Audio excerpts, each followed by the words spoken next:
first achiever, Dr. Roberto Padilla, is superintendent of the enlarged Newburgh School District in Newburgh, New York. He is an alumnus of the Ronald E. McNair program at SUNY Brookport. Good evening. First, all praise and glory to God. Thank you, muchas gracias, to the council and to the selection committee for this award. I humbly accept on behalf of the communities and students I've had the honor of serving in my career so far. Not too long ago, I was a struggling undergrad trying to find purpose and meaning in my life. With my best attempt to navigate college and prepare myself for a promising future, I needed help. Like many first-time college students, I lacked the resources, wisdom, and network to understand the higher ed ecosystem. However, when I was introduced to the McNair program, my college experience immediately changed. Suddenly, I was surrounded by adults who genuinely cared, who uplifted me, who provided resources, and also guided all the other students in the program successfully. And I'd be remiss if I didn't give Barb Thompson a big shout out.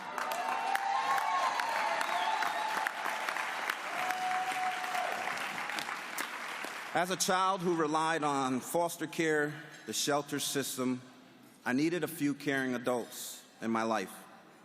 Through their resiliency, their advocacy, I graduated high school, studied abroad in college, went to grad school, and eventually received my doctorate.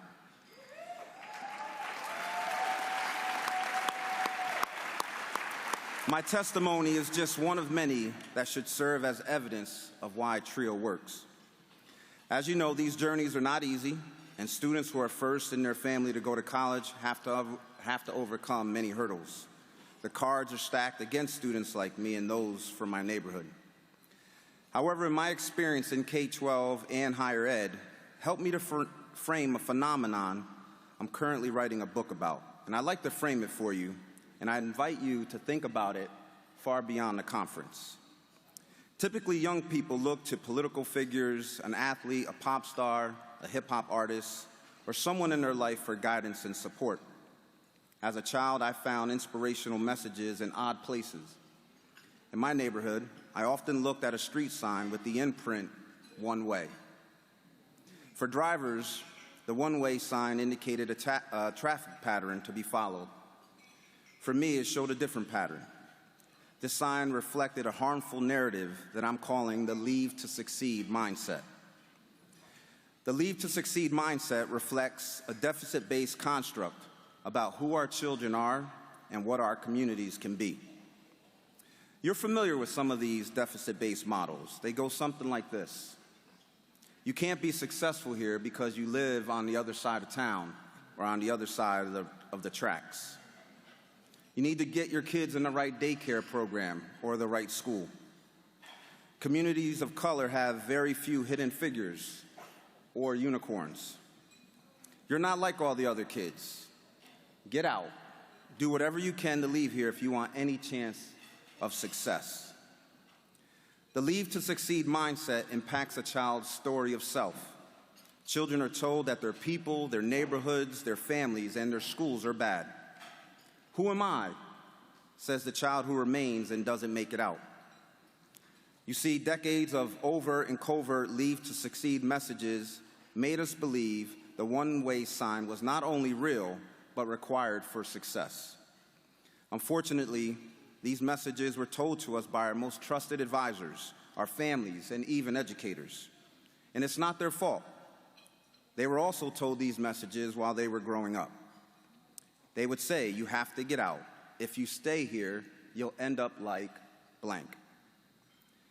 This harmful thought virus has plagued communities of color way before there was a global pandemic ravaging our homes. But what if instead of one-way signs telling us that we were either in or out, we had access to multi-directional streets that served as resources, access to more opportunities? If the adult in our lives, especially in our schools, actively fight against the leave to succeed mindset, we could redefine success for ourselves. and not be handcuffed by the dominant culture. So I challenge you to replace the Leave to Succeed mindset with asset-based beliefs, like all girls can do math and excel in science. Black and brown boys who wear hoodies are our future doctors. And multilingual learners are not deficits, but rather linguistically gifted.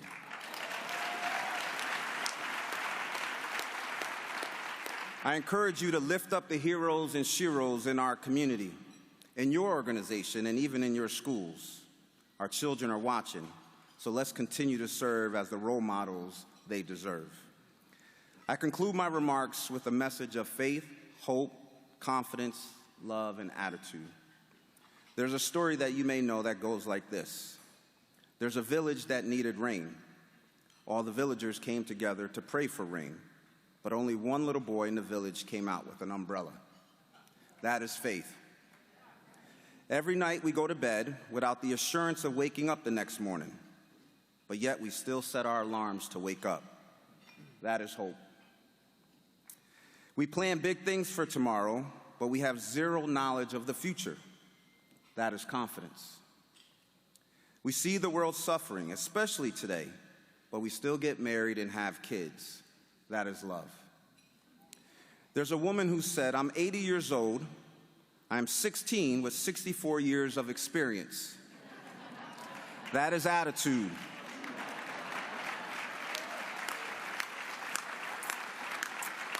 God bless you all. May you continue to lead with courage so you can serve the children in your care. Thank you.